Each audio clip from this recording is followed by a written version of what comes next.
What's up, guys? My name is Terminus, and today we are here for Made in Abyss episode 5. We are at episode 5 already. I'm really excited, to be honest. I did write some minor things down, but actually I do not have that much to talk about this for real this time, like for real. We left last episode at the beginning of the Forest of Temptation. We didn't even go down yet, so I'm very curious as to how we get down there in this weird hole, or if we make our way through the thick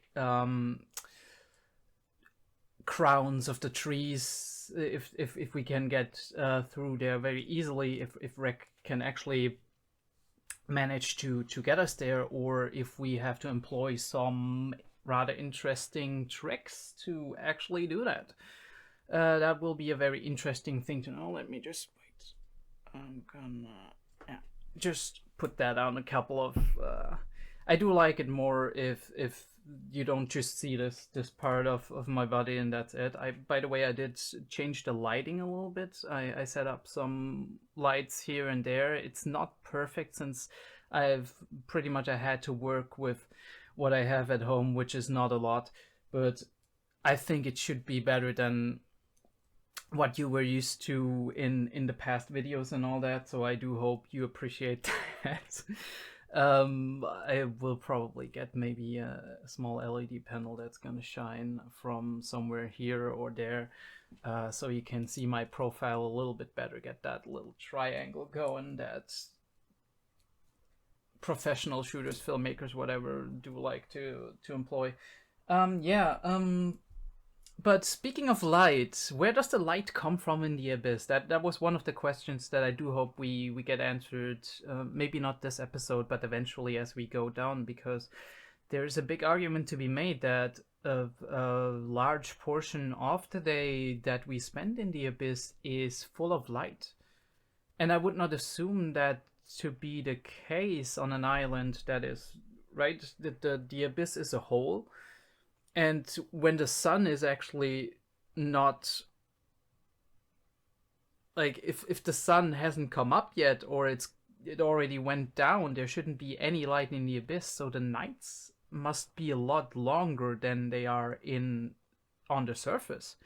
Not only that, but you would assume that while there certainly is some kind of lens effect going down into the abyss, the way we have seen the abyss so far, gaping down into it as a dark mess where nothing or very little can be seen, would suggest that the light is getting reflected and thrown off back to the outside and not bundled in, especially with all the clouds in the way and all that. And Rex spoke of some kind of force field. I wonder if this is actually something he implicitly knows, right? Something he doesn't realize, that this is knowledge that he has that isn't usual for people to have, or if it is something that actually got left out from the original source material that was explained, that people on the surface actually know that there's some kind of force field though that's bundling the light or kind of reflecting the light or whatever is happening there. So we do have some kind of lens effect going on, because I would assume that to be the case in an area that it seems very lit up for the abyss itself. But yeah, we do have plants, as I said last time, so there must be some kind of light source that feeds those for photosynthesis.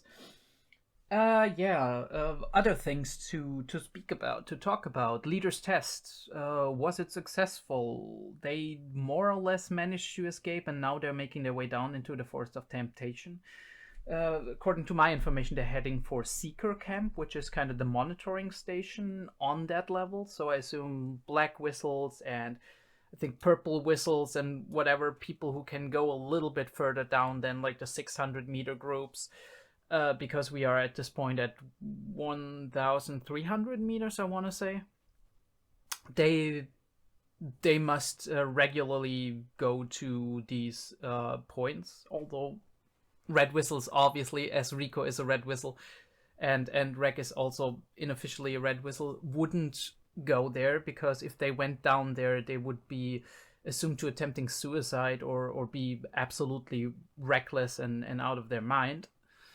They would be considered a lost cause, and you wouldn't be looking for them. So I do assume that around that seeker camp, or until you get to that seeker camp, there is quite a few difficulties in the way, not only in the way of having monsters there, but also, I would assume, maybe some practical illusions and stuff like that. It's called the Forest of Temptation, and I don't think it's called that for no reason. So I would assume that maybe I'm kind of looking back into my repertoire of fantasy stories. I mean, the most prominent ones I know is Lord of the Rings, where in the very beginning, when you're in the old forest, I don't know how it's called again. I think it's the Old Forest or something. The one between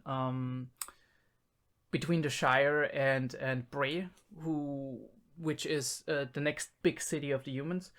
This big forest has all those burrows with old skeletons and undead and whatnot, and they lure in people at specific points. Especially if it gets dark, suddenly you hear the voices and you get this temptation. You're almost in a trance, and they try to bury you, and yeah, some really mystic, very very creepy shit going on there. But also, if you take a more recent work of art, Harry Potter, as recent, I say it's been a while, but Harry Potter as a reference, you do have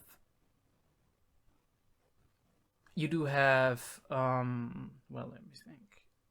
I had a train of thought, but somehow it just fucking went out of my mind. Yeah, you do have these creatures that go around in swamps with little lamps and whatever, and they're luring you in. Lord of the Rings has something similar with the Swamp of the Dead, where there's all lights all around, and if you follow the lights, I mean, that was one of the more famous scene in I think Return of the King. If you follow the lights, you might get lost, and the dead might try to take you into the swamp, because there was a big battlefield with lots of dead, and a lot of people died there, and some unholy magic is going on.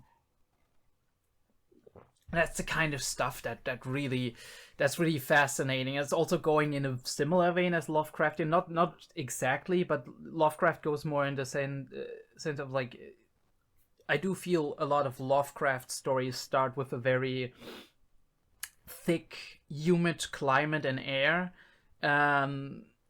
Almost, it feels almost sweaty and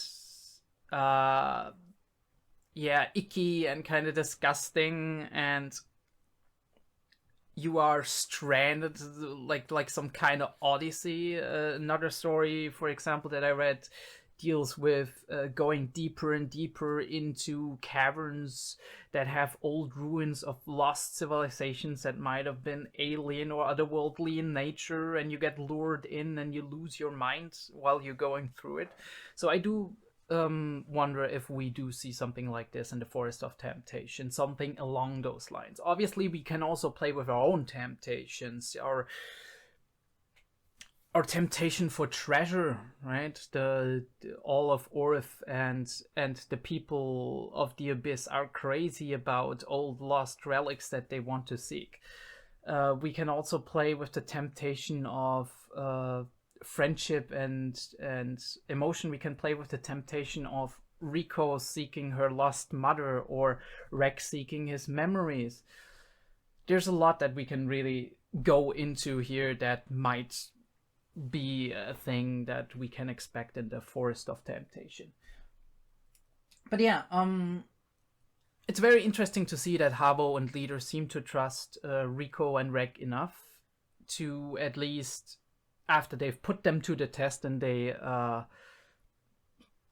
have succeeded in that test, to let them go and let them go their own path. It's really the feeling of it really gives you kind of like the feeling of your typical hero's journey, where you do have people you look up to, people that are your superiors or your friends, your masters, your trusted people that you look up to, and they at some point they realize that there's something inside of you, some desire or some destiny calling you that they can't keep you from fulfilling, and that the best choice they can make is to test if you're really ready, and then let you go on your own path and hope that you will be all right. Maybe give you the information and the tools to make it out, because we see that throughout the story more and more, that there's little tidbits that we get. Habo was telling us about Osen the immovable, and about Seeker Camp, and Leader giving us the copied info of Liza's notes, stuff like that, little trinkets and little pieces of information that we get that should give us a little bit of an advantage to help us on our way to not be completely lost and be completely alone, because obviously our characters are children. They don't think as clearly and plan as meticulously how they get down there, right? Riko is very inventive. She's very observant if she wants to be. We saw that whole thing in the scene where she was analyzing and scientifically testing Rek's body. Although Rek didn't know about it, that is kind of iffy. But I mean, I'm not blaming Riko. The way she grew up makes sense. That ethical stuff is not necessarily a thing that is being taught in the orphanage. But yeah, we have seen that in the past, that she's very meticulous, she's very smart, but also she's very naive in some ways. She gets very excited and passionate about things, and then she forgets what she normally should be able to know, right? Go by procedure, plan your steps ahead. And she just stumbles over herself. She gets too excited. And I think this is where Rek comes in, because Rek is kind of the counterpart to that. He's very introspective. He's very, very calm in comparison to Riko. So he might be the one who grounds Riko. Riko alone going down there might have been, well, to a degree successful as well. But I think we get into a situation where she might often stumble over herself, be very reckless, jump to conclusions in her head about things connecting that might not necessarily be wrong, but the way she came to the conclusion is wrong. Where we yes, yeah, I mean, to bring that argument to a close, I might cut this out, but Habo and Leah seem to trust Riko and Reg enough to at least send them on their own way, and realize that in a way they can't prevent them from doing what they're doing, right? Because there's forces in this world, right? Like motivation that is too strong to really prevent it as somebody, as an outside source, even if you're a trusted source of the person you're trying to influence in a way.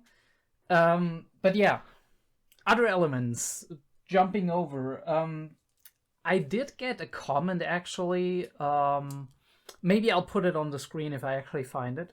But I did get a comment that was talking about Nat actually being mentioned as literally the guy who couldn't follow the girl he loved in one of the official guides. I do not know if this is a spoiler, if it's gonna come up later, like being kind of hinted at a later time. Like I said, I'm not sure if we actually get the if we do get Nat and Shiggy and Kiryui, I don't know how the little one is called, but if we get their side of the story every once in a while, like little excerpts where we see how they're making progress in the same time and what they're up to, or if they're actually out of the picture and we don't see them at all anymore.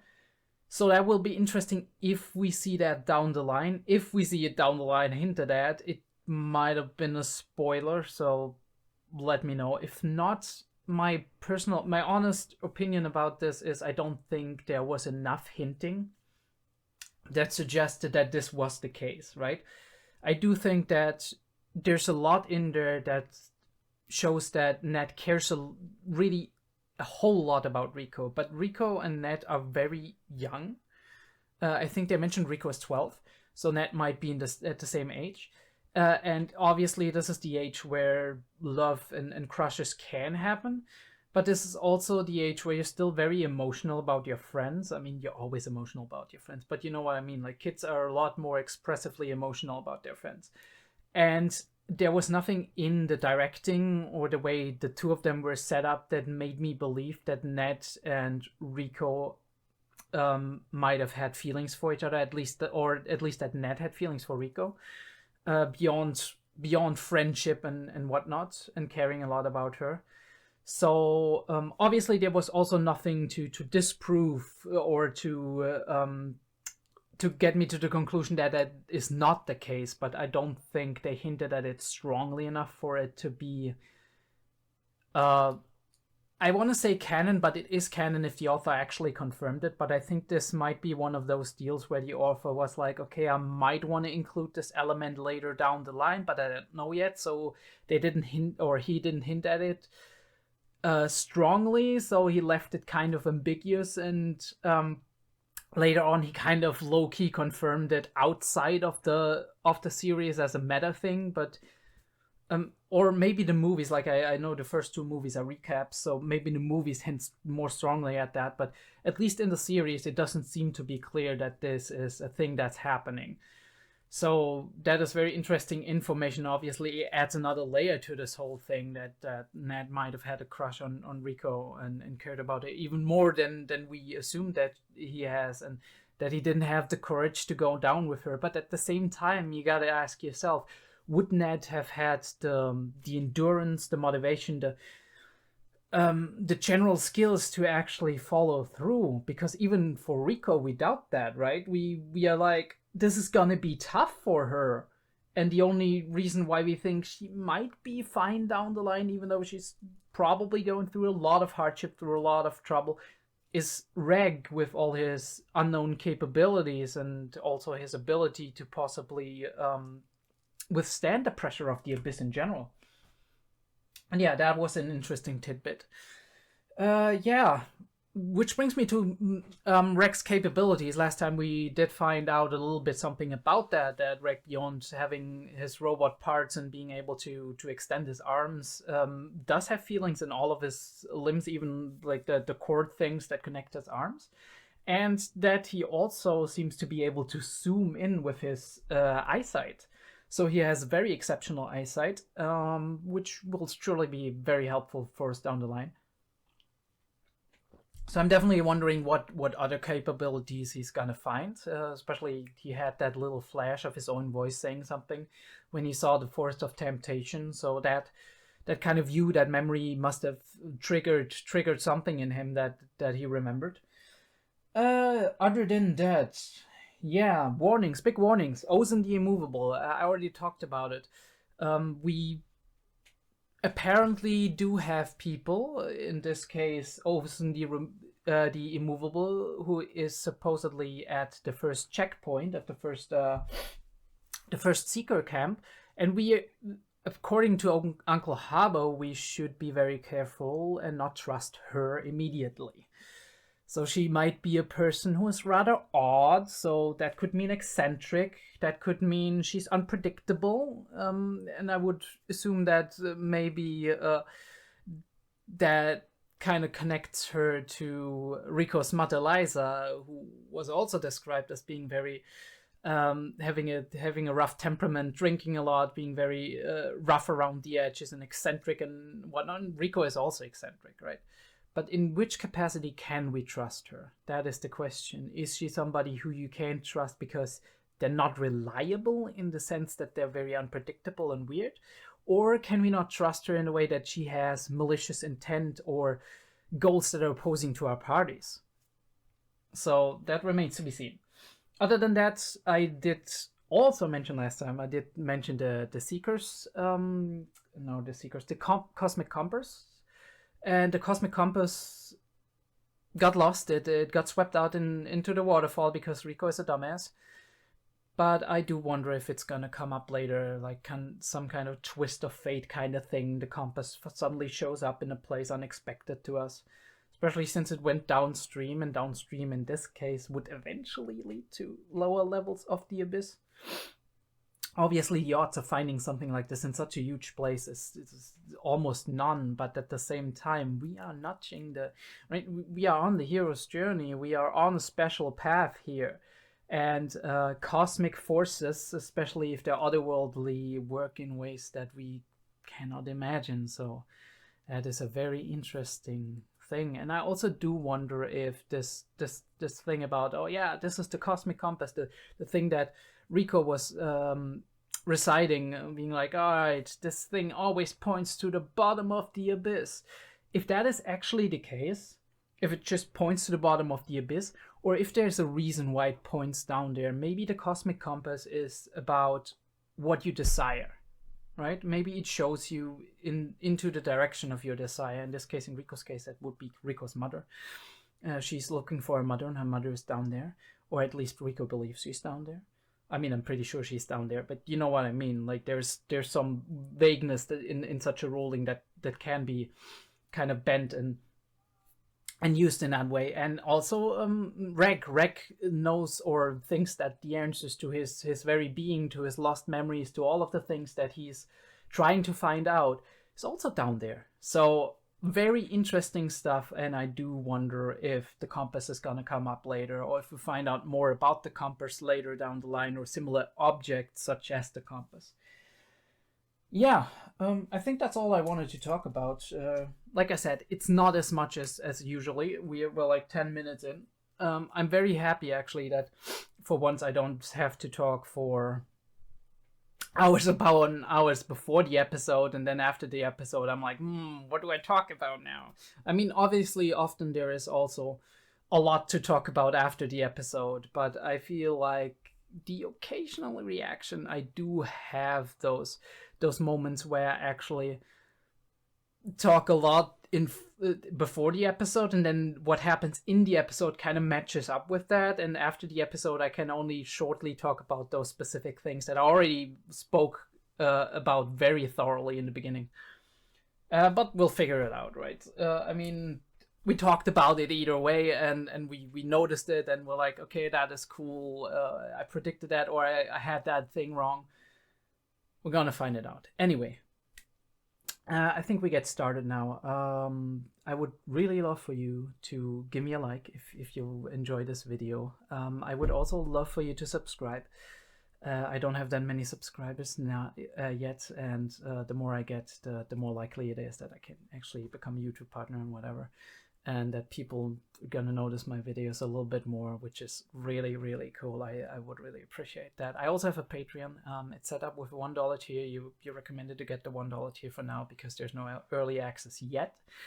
That being said, I'm really working on getting that video pipeline going and recording ahead, and also slightly editing ahead to get a headway to actually have that early access available in a couple of weeks, I think. And I already put that on the Patreon, but I'm gonna do it like this. We're not gonna do early access until anybody subscribed to early access, right? And as soon as somebody is subscribed to early access, it's going to be a week or two, and they're, well, not two, probably 1 week, and they're going to get their early access at that point. Because at this point, I will have it ready, and right, and it would be a waste of time if there's 0 people who pledged it for the tier, and I'm doing constant early access for that. I don't want to put myself under the stress for that. I'd rather just build up my video archives and produce my videos and check out, because it's taking a lot of time to not only record them, then edit them, but also, first of all, I'm editing the reactions themselves for YouTube, so they're a little bit shorter, a little bit more concise, all the dead space is out of there, and also copyright.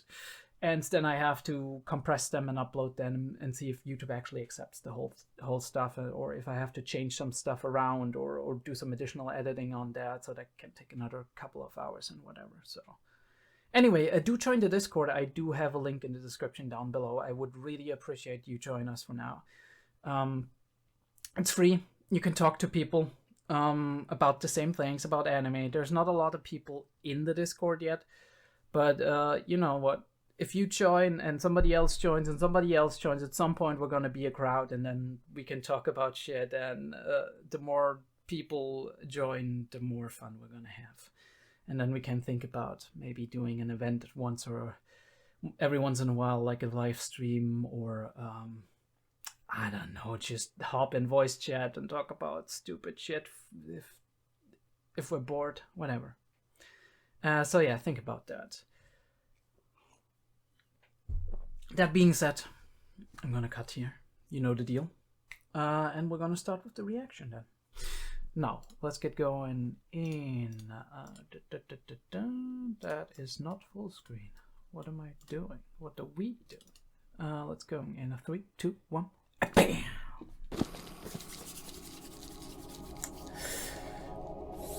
Down into the fog. You can see the creepy atmosphere. I really love it. Like I said, like, I love the visual design, and it makes it almost seem like every rock formation is a monster. And we have this it's winding past. It's almost like tentacles or some shit going in, right? And a moment of relief. It's gonna be interrupted by a foreboding kind of feeling when the monster jumps out. Rick doesn't believe it yet.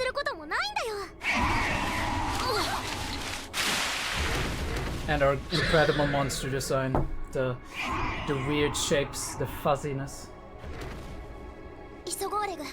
仲間を呼んでるかもしれない。ああ。覚悟しなければならない。日常を踏み越えたこの地では、自分たちこそが異物であり、敵であり、餌であり、脅威なのだ。Alright, so the humans that invade the foreign environment as a threat, as something unusual, as something alien. Because if everything around you is alien, if your environment is alien, you yourself are alien to the environment. It's a very interesting concept. この木は大きいけど、アマギリの仲間なんだよ。アマギリ？そう。ほら、見て見て。アマギリの新芽はね、必ずアビスの北を向いてるの。同じようにね、枝は必ずアビスの中心方向を向くんだよ。Because of the light, right? 周りが見えないときは頼りになるから。遭難したらアマギリをたどれって昔から言われてるんだ。Right, so she knows a lot, but I wonder if the force of temptation turns these laws on its head. Although people would know that if that was the case. ここから降りればいいんだよね。なるべく監視基地、シーカーキャンプに行かないと。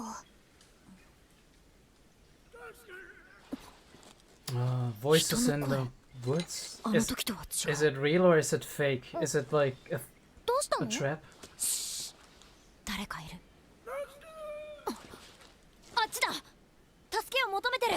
本当？ Maybe it's a monster crying for help to lure in unsuspecting prey.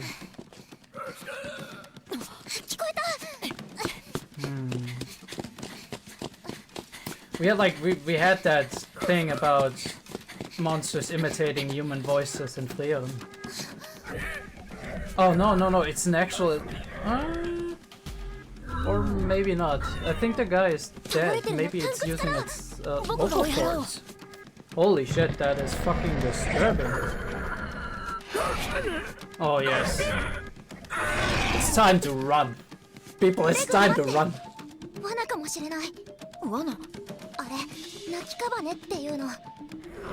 獲物が助けを呼ぶ声を真似してコロニーに誘い込む。Exactly.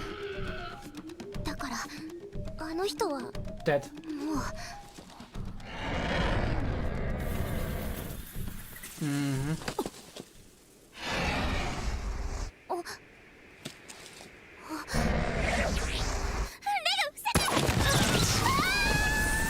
Oh, and here we have it again, self-sacrifice, right? It's on instinct for Rico. 大丈夫。まだ届く距離だ。押し付け。絶対外すな。Come on, Rek. You can do it. And cut to black. Of course, it's a cut to black. That was a good cut. Holy shit. That was a good cut. Alright, roll the credits.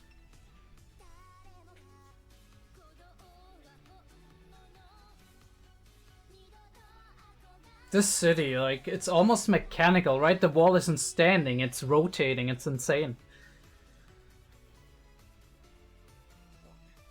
And what's down at the bottom? That's the question. Oh, I haven't seen...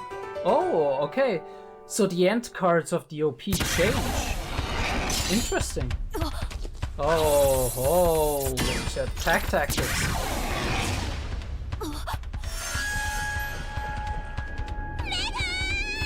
Oh, now you're in trouble.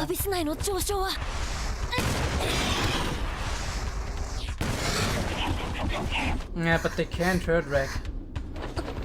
Oh yeah, and of course the strain it takes on Rico. Even such a small height, that is insane.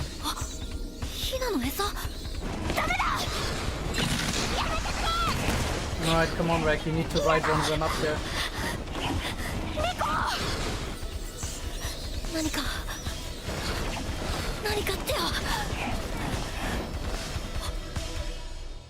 Memory unlock?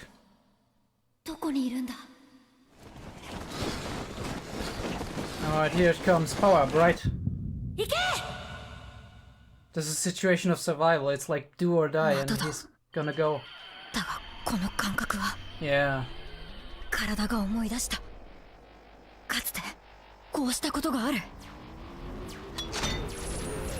Oh, yes, what he did in the beginning, of course.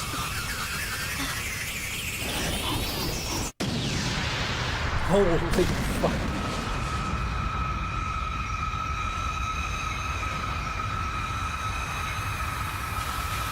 That effect looks awesome. The wind blowing away. It doesn't look like an energy beam, it almost looks like ultrasound-ish. Right, like a force kind of energy field, not like a plasma beam or whatever you would normally see in. Oh, holy shit, Rico.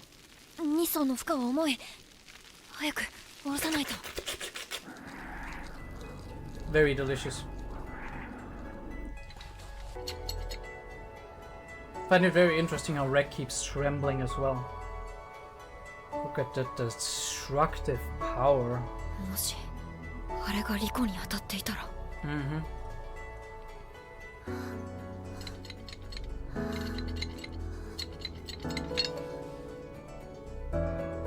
It shows all the signs of a human being, right?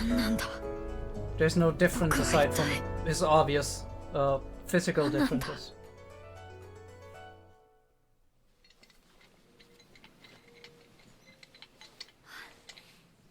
Rek casual being naked again. And realizing it.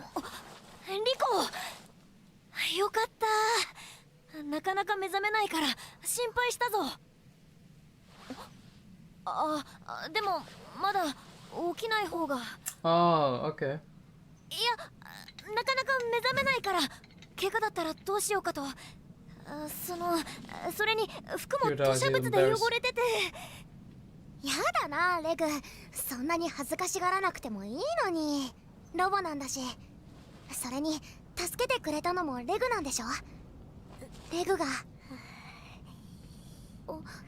Mm-hmm. Holy fuck, Rico. She's gonna be like, what the fuck? You did it again.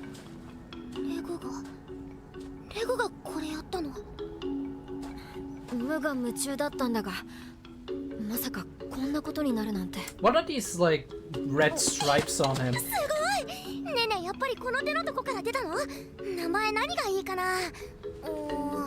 Oh, she's already thought of the name of it.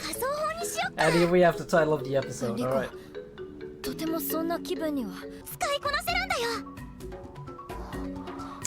You gotta love her positive attitude, it's amazing, really. Oh. Energy drain? He needs his battery recharge, question mark? Or is that the forest?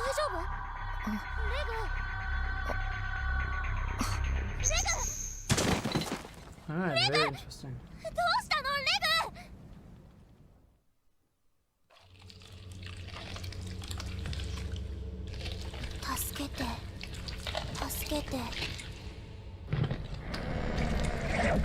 Oh, he's dreaming. ないよ。 That is a disturbing dream.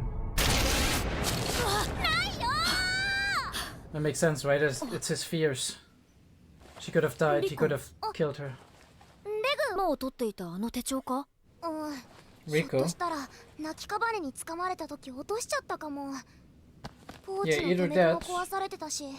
Or you're being a dunce again. そうなると。Alright, I guess we have to look for it. まあ、しょうがないか。いいのかい？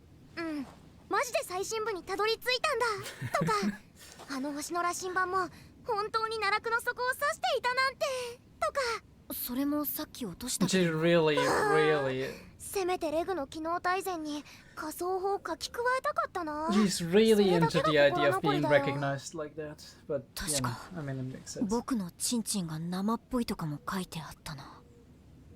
永久に奈落の闇に眠るといい。新しいの作ろう。Alright, Reg, alright. 大葉の葉で蒸し焼きにしてみました。これね、レゴが仕留めた泣きかばねのお肉だよ。I kind of suspected that. Alright, so you can eat them. そのレゴは平気なのかい？泣きかばねは人を食べてたりもするんだろう。現にさっき。The circle of life. そうだね。レゴはロボットなのに気になるんだね。自分と同じ形をしてるせいだろうか。孤児院でもさ、たまにお肉出てきたよね。I don't know if Reg is a robot. I think he used to be a human at some 深 point, 海一 maybe. 層で青笛たちが飼ってきたものがほとんどなんだけど。We have a lot of talk about like the そう loss いう of 原生 humanity 生物 down in を the 多かれ abyss. 少なか I れ、 think that タ might ンクツ科 actually とか have なら something ず to 者を do with 食 it. べているのよ。そうなのか。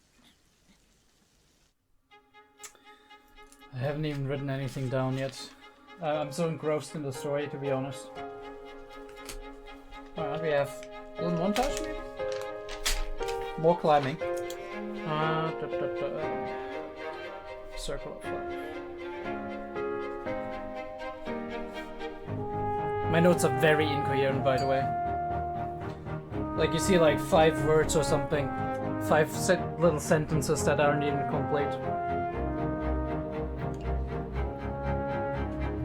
Nice. Marching forward. Oh, little relics or eggs? Looks like eggs to me.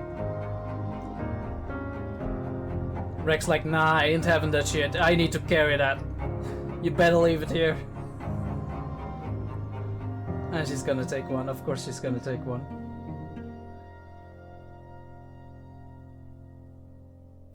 The scale of these... also, I already saw mushrooms upside down, so we must be right in the forest, yeah. But again, that suggests that light is coming from down below, and you can see it here, so... 滝が上に向かって流れてる。 And the waterfalls are flowing upwards. The wind is slowing down, well, up まっす in ぐ the 飛ばない sky. ね。風がめちゃくちゃに吹いているんだ。今までのように近道はできないな。 Oh, wait, so... どうしたアリコ？ Well, it's getting cold, なんか probably. 冷えてきたかも。暗いよね。 So the light reflects the force from the 防 force 寒具を出 field. そうか。Did I miss that, or is that just something we should pick up on, like on the side? Anyway, I just realized something, and that is maybe all the stuff is growing upside down, is flowing upwards just because of the wind forces. But it kind of wouldn't make sense to me. It kind of wouldn't make sense to me why the 落ち trees 着く of まで wood それで我慢してくれ。レグは would be 寒く growing ない upside の？ down. 風は感じるが特には。さすが。じゃあちょっと Artificial 触れる skin, ね。 I guess. Wait, what? Were you just fucking sniffing 頭に Rex 何 stuff? か印が出てる。 Rico, what are you doing? へえ、今まで気づく。Fuck. No, not the monkeys. 飲料かな。縄張りだぞ。 Combo, what are you doing here? 怒ってるのか？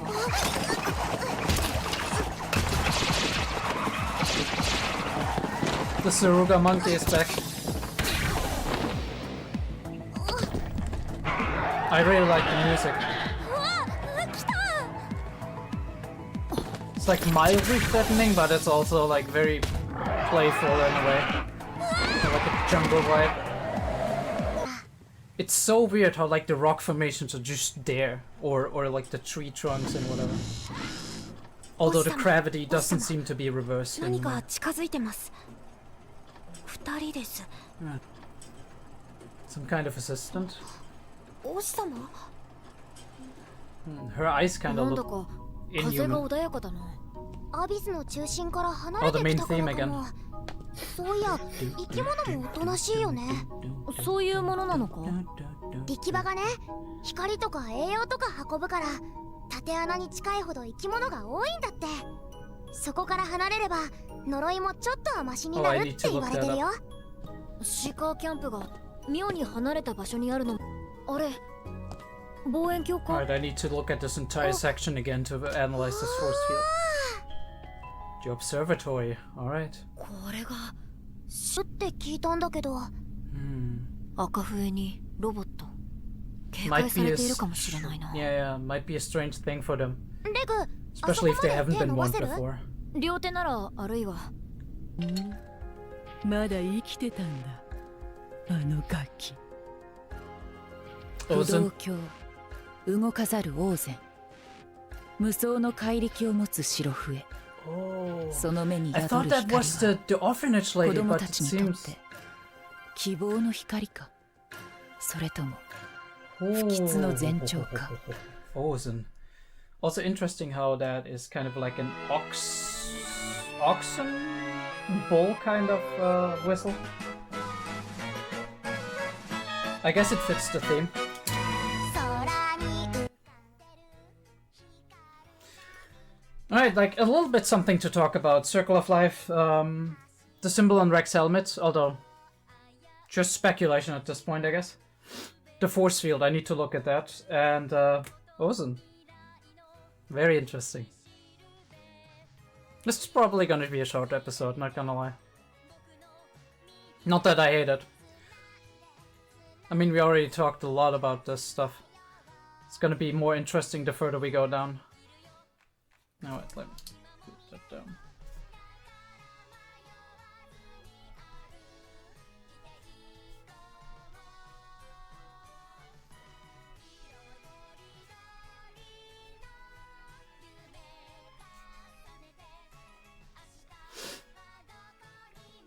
It's very interesting. Many anime do seem to have OPs that are very fast and action-oriented and possibly dark, and then the EDs are very calm or very, very optimistic, or possibly the other way around. But this anime seems to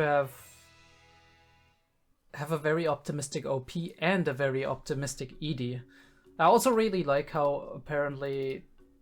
Oh, I do hope I don't have to edit this too much. I mean, it should be fine. I think I just clicked the way out of full screen on the ED. I do really like how we do have our current position being marked here. So we are just about below the 2,000 meter mark. When we go into the 3,000, we're gonna get into the canyon, which is like just straight down. Though I wonder if there's like a tunnel system going on here, right? Like things spur. This really reminds me of like the design of Hollow Knight. If any of you have ever played the game Hollow Knight, it's an incredible game, by the way. Very Dark Souls, Metroidvania inspired, but it has such a unique atmosphere. Anyway. This really reminds me of that because you get into all these different biomes. You start out in like a weird in-between desolate kind of place, and then you go deeper down, and the one way you go is like this lush green garden of strange creatures, and the further you go down, the more corrupted kind of like fungus oriented it becomes. And on the other hand, you have these canal systems and underground cities, and you go even further down and you have these tunnels that are very claustrophobic and whatnot. I do wonder if one of these areas, especially like the canyon or something that has a lot of side paths where creatures are coming out of or burrowing into and whatnot, because I cannot imagine that a biome such as like a steep canyon has anything interesting unless tunnel systems and whatnot. But yeah, here's Seeker Point. We do see that at 2540, I guess, which is where the force field is weak. So I do assume this is why it's borrowed kind of into the, not straight, somewhere straight in the abyss, but it's borrowed into the abyss on the side, because then the force field is somewhere in the middle. I still don't know what the force field is, but the force field is somewhere in the middle, and you do have to the outside this telescope that can kind of observe everything that is on this layer specifically and everything that is slightly down. I do assume you can't look further down, obviously, because you would have to build it right in the middle, but yeah, that is very interesting. It's also very interesting how the forest is arranged itself, because coming in and not looking precisely at it, I did assume that it's going straight down, right? And then we suddenly there appears some kind of forest out of nowhere. But what we do see here is that it just goes straight down, and the forest is on the side of the road, which also makes sense. I mean, every traveler is just making their way slightly to the side, though I do wonder how you cross from one side to the other. That must be a huge endeavor. So choosing which side to start at might be very beneficial or detrimental to your own path in that regard. Yeah. But yeah, we're gonna cut here. We're gonna talk about a couple of key points, and then I think I'm gonna just jump into episode 6 it is, yes. All right, folks, this is it. Made in Abyss discussion. We start with I'm probably gonna just put it up here, and we're gonna go through it. Once again, I do really like how they display this entire place, like really ethereal, really like with the fog clouds coming in, and every shape that's in the distance could be a monster coming out.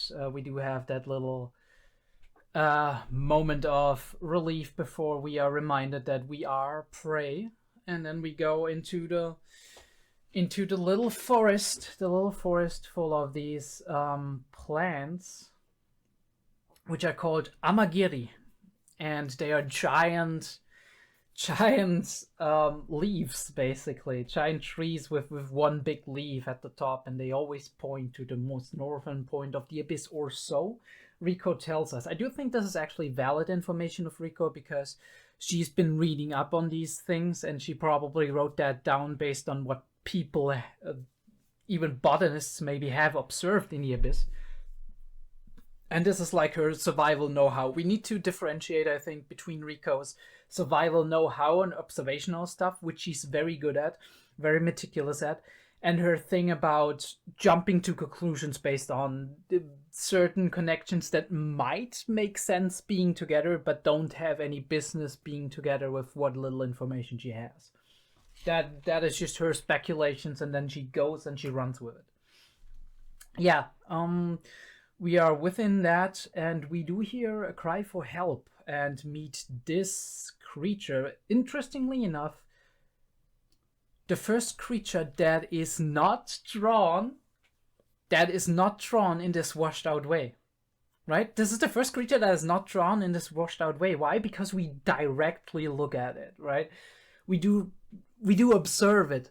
We do have the time to observe it and see it, and it is haunting because it is replicating the cries for help of fallen humans, of dead humans, to lure in more people to the nest, to provide their offspring with food. A normal adaptive trait that is very, it's a very common trope with horrid monsters.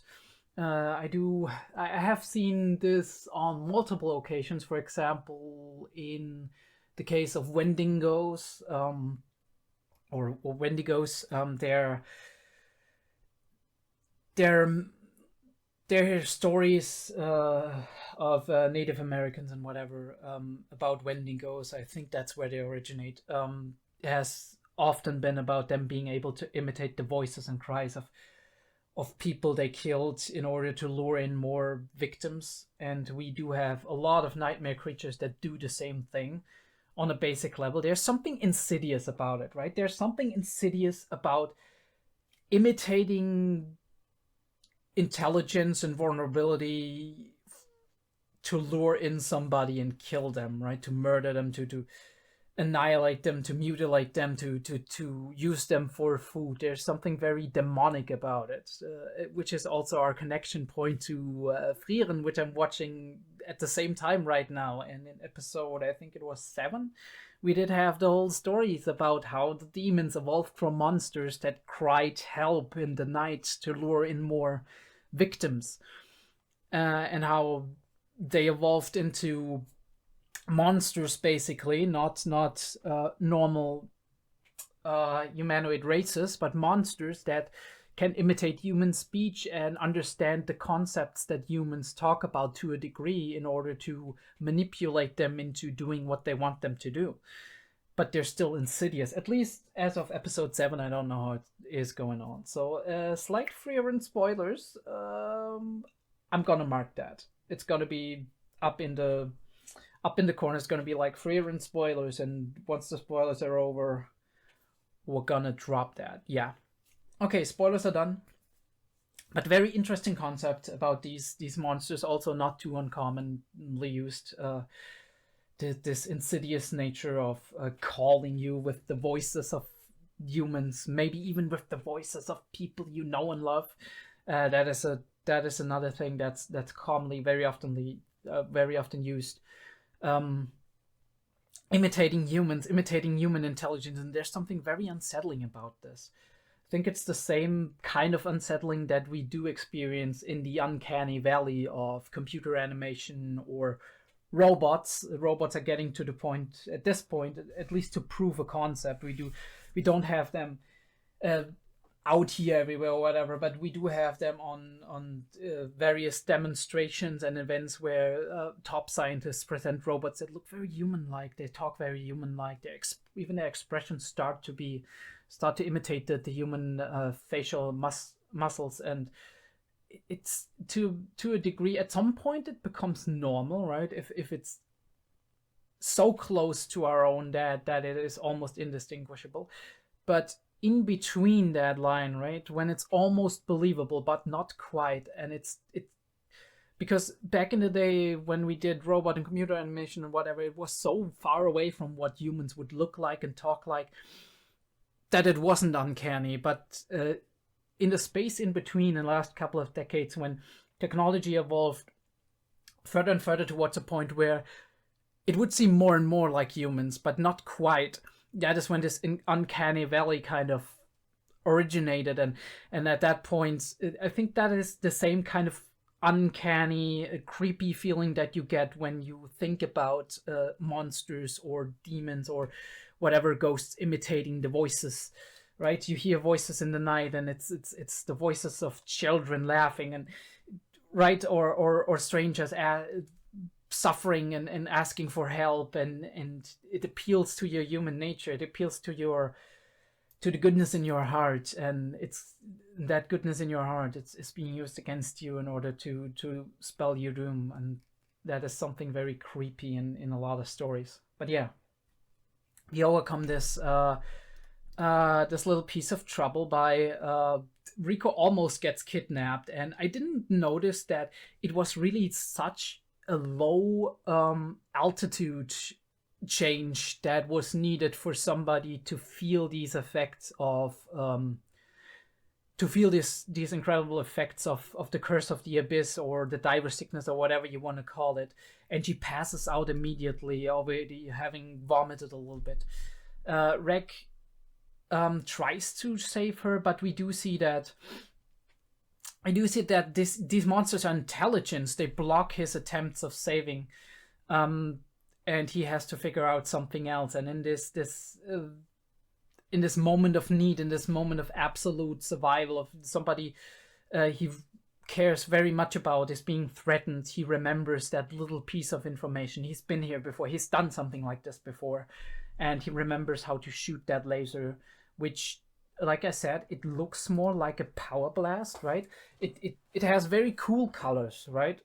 Normally you'd assume, although I would say now that I have a second look at it, actually it is a laser beam. It is the traditional laser beam, but it has a shockwave going with it. So we do have that secondary effect, which it's a very cool thing to add. That is basically the energy shockwave going out. And at the same time, the middle thing being the very most deadly thing that is part of the beam. But we do see that in a cone, it's going out and it's getting less and less accurate the further we go. So I do wonder if we come into a situation later on, if we happen upon a situation where his target is even further away than it was here, and he has to make a judgment call and try to not hit Rico, or try to not hit an ally, or try to hit something that is very, very hard to hit. Although, no, I mean, like, try not to hit a certain something or someone while trying to eliminate the threat. And since the beam is going out even more and it's dispersing the further you go, which is kind of like a light beam, right? You have the lens, and it's being bundled in here, but as soon as you're away from it, it's like with light is going to disperse the further you go away. This is why the light source, if you hold it like directly in front of your face, it's going to be very bright, it's going to shine in your eyes, you're going to be half blind from it. But if you take it further away, it becomes a more soft of a light, right? Especially if you have like a reflector around it and the light bounces off of that. And I guess it's the same here, like it's an energy light kind of beam. So he saves Rico, and we do look upon the amazing destruction that he can wreak here. The entire, all of these,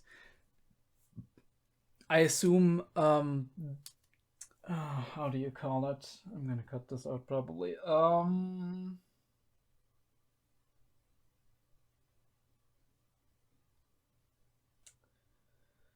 Oh yeah, all these fossilized trees are burning and dripping from all the heat, right? The whole material kind of melted from what 𝐸𝐬 is capable of doing, which is insane. And we do have a little moment here. He cares about Rico. He's trying to get her to wake up, but then he realizes they're both kind of like half naked, and we have that. Right, at that age, you're kind of being embarrassed about stuff, or start getting embarrassed about stuff like this. Yeah, I mean, I would say this scene is rather tasteful, and I do hope they don't go too far with scenes like this. I mean, I've heard some stuff. Gonna keep my own judgment here. It's just some vague stuff I heard so far. So I do hope that this is how it stays, kind of like. But yeah, 𝐸𝐬 being casually naked and Rico being very, very unaffected by it. It's just like, what are you talking about? You saved me. Cool, good job. Whatever. And you're a robot. I don't, right?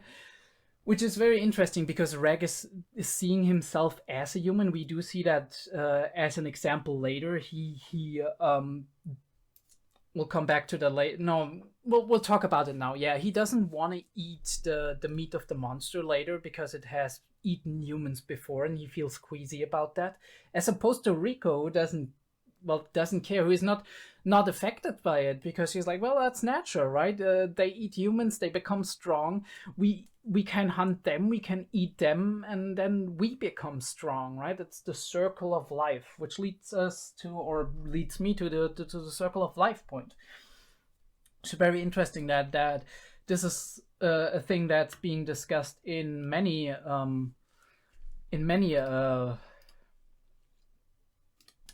series, really, like the circle of life.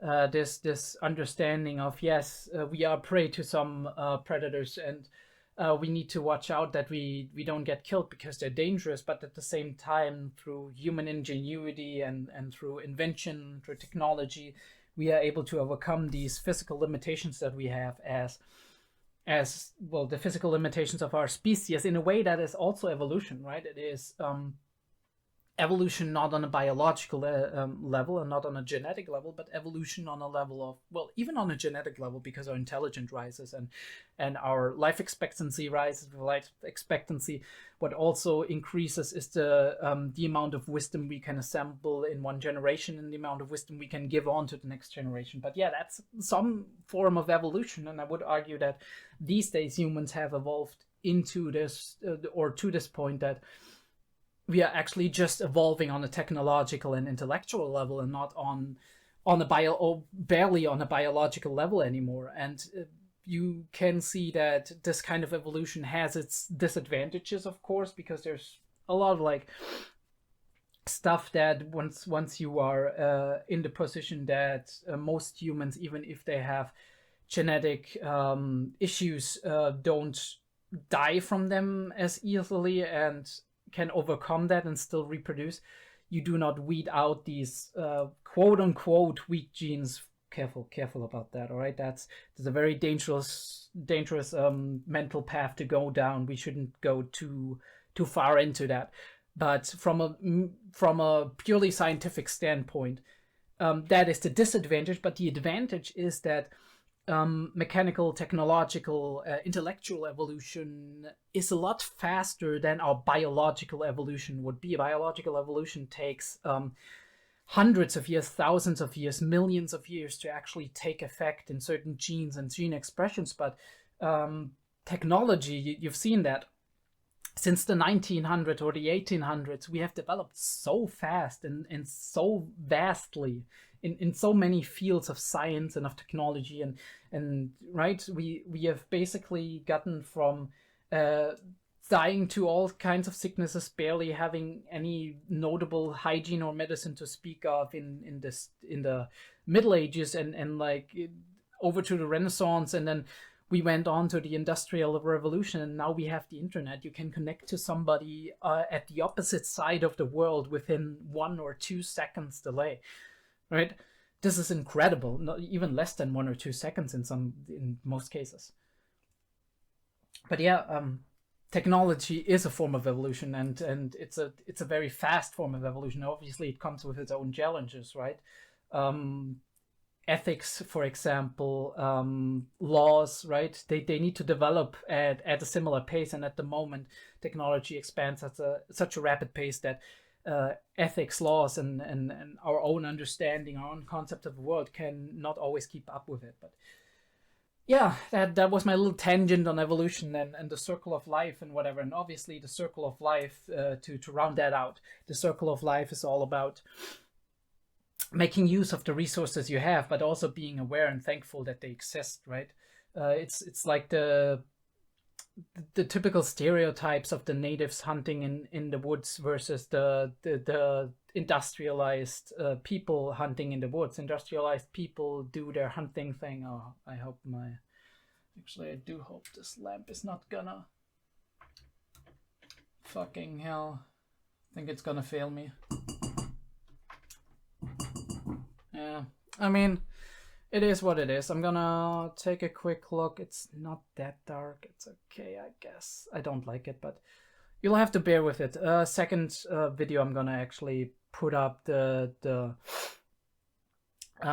light compensation of the camera, but I want to test this light setup for now. So it's a little bit darker from this section now. I'm sorry about that, but that's just how it be right now. Anyway, but yeah, this is how it goes, right? The circle of life, basically.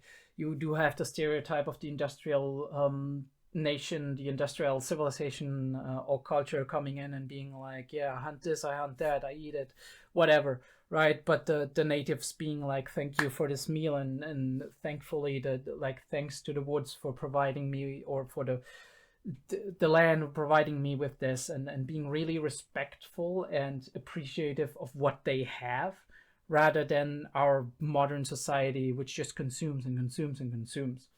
But yeah, I would also feel a little bit of queasiness if I thought about like a creature eating humans and then me eating the creature, but that's natural, right? A predator is gonna eat a human. That's not different. Like a tiger could have eaten a human, and then I shoot the tiger and I eat the tiger, or the shark, or the wolf, or whatever. So it's a natural part of life. Yeah, we do have to go to that one section here, which I definitely want to see, which is around the 20-minute mark. First of all, we do have a new character here. Let's take a quick look at her. She is a blue whistle. Okay, interesting. I didn't see that first time. Blue hairs, blue whistle. Blue hair, blue whistle. And some kind of assistant to Ocean. We do have them being in the observatory of the Seeker Camp. I wonder why it's called Seeker Camp.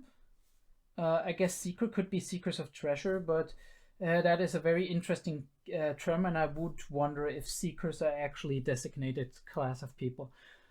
She looks kind of like maid-y, but with like an adventure look. Maid look, adventurous. I know how much the Japanese love their maid culture.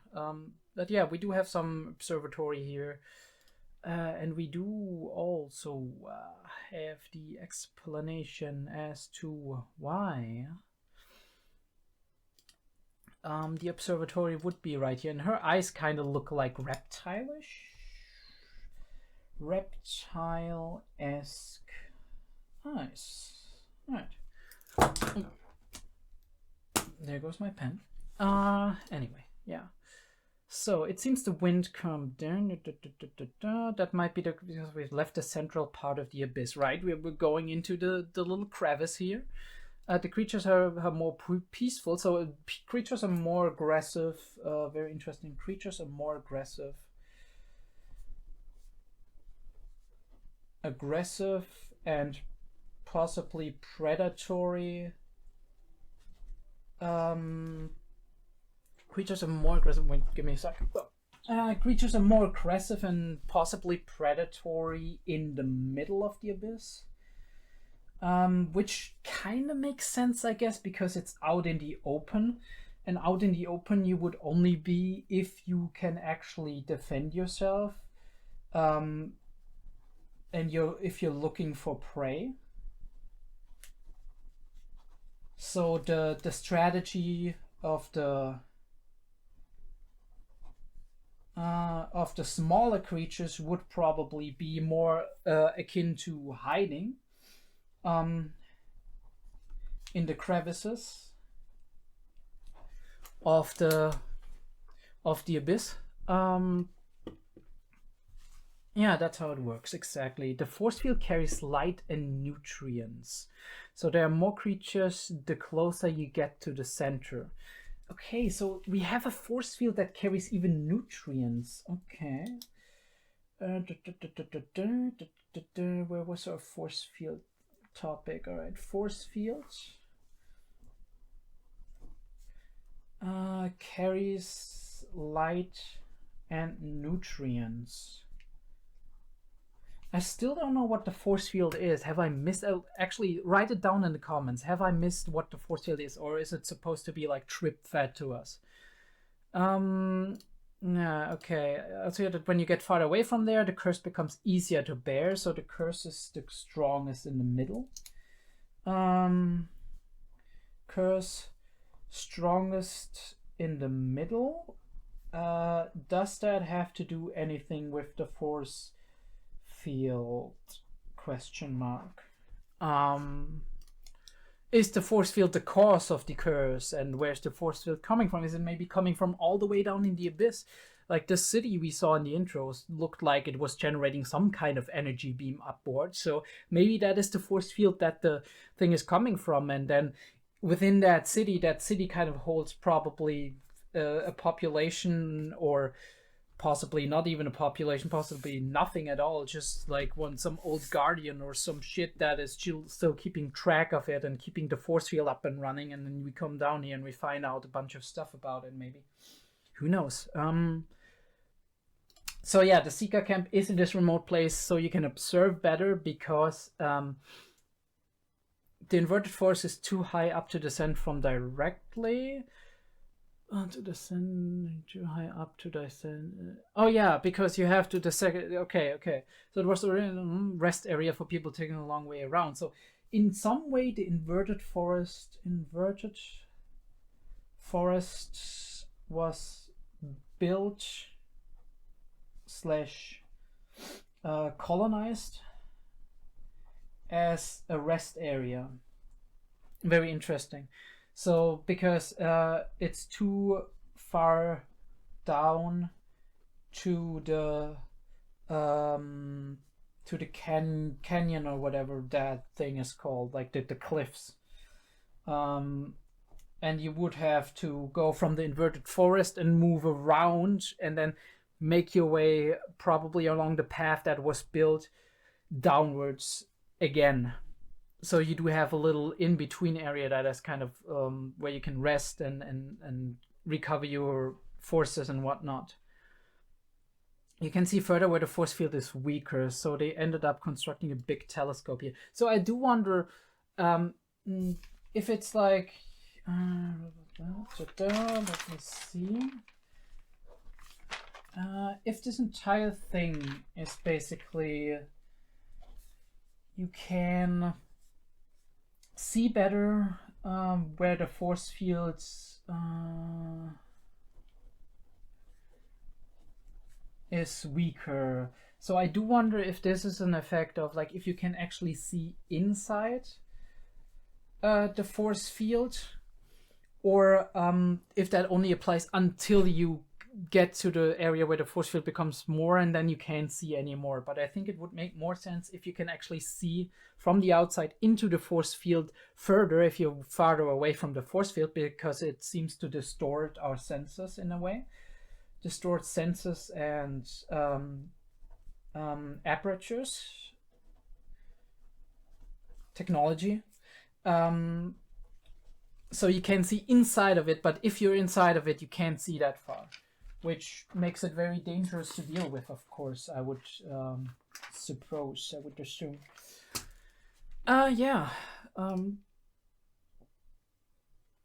That is the Seeker camp. It looks really cool. Like, the design is so amazing. And we do have the gondola, which is supposed to calm down, but then this is Ozen, the immovable, and she seems very eccentric indeed. Very emotionless. Emotionless / deadpan.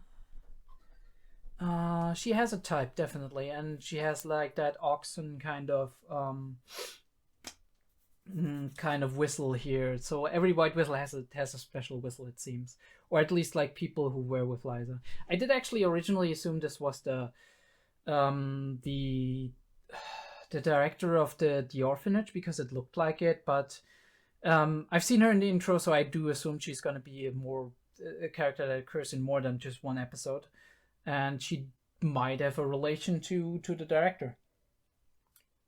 Yeah, that would make sense too, right? Because all of them are kind of related or friends or whatever.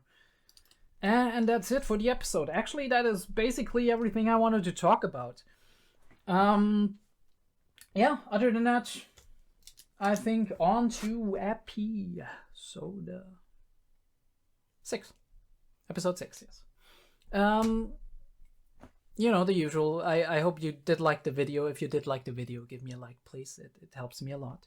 Also, if you do want to see the picture-in-picture, like I always say, I mean, I should have said it in the beginning, but the picture-in-picture is down below. You see the full reaction there. If you do want to look at the picture-in-picture rather than my edited version of it, which I admit sometimes the editing can be a bit rough because I'm new to all of this and I don't want to spend like 3 or 4 or 5 days editing something. So generally I try to edit it as good as possible, see, like, get the important scenes in there, but it's not always there. If you want to look at the picture-in-picture, I would ask you to please come back for the pre and the post discussion, or at least if you don't care much for the discussion, maybe leave it running in the background with the tab muted or something. It really can help for the algorithm or whatever, to get my watch time up a little bit. I mean, I would be very sad if you didn't listen to the discussions. I don't expect you guys to sit down here and listen to me talk for hours upon hours, but maybe, I don't know, put it on 1.5 speed or 2 speed and listen to it. I always do that when I have like reactors that are having like 1 or 2 hour reactions. I'm just gonna put it on twice the speed and listen to it while I'm doing other stuff and working on stuff. But yeah, I can't do anything if you're not listening to the stuff. It's fine, right? But this is where I have the most fun discussing the whole thing and whatever. I hope I'll be seeing you in the next video. If there's, by the way, if there's some desync between audio and video, let me know. I changed some of my recording settings now because apparently in episode 1 or 2 that was a very, very minor delay. Not a lot of people have apparently noticed it, or at least not a lot of people have cared to comment on it, but one person actually commented on it and pointed my attention at it. And when I was rewatching it, I had a few moments where I actually was noticing it, where my mouth kind of moved like a split second after or a split second before the sound was actually coming in through my headphones. So I'm sorry if I actually made you aware of it and now you can't unsee or unhear it. I do hope it's gone mostly, and I do hope to figure it out kind of in the if it's actually a processing thing and rendering thing, or if it's a thing with the recording settings or whatever. But yeah, I'll be seeing you next time, and yeah, have a good one.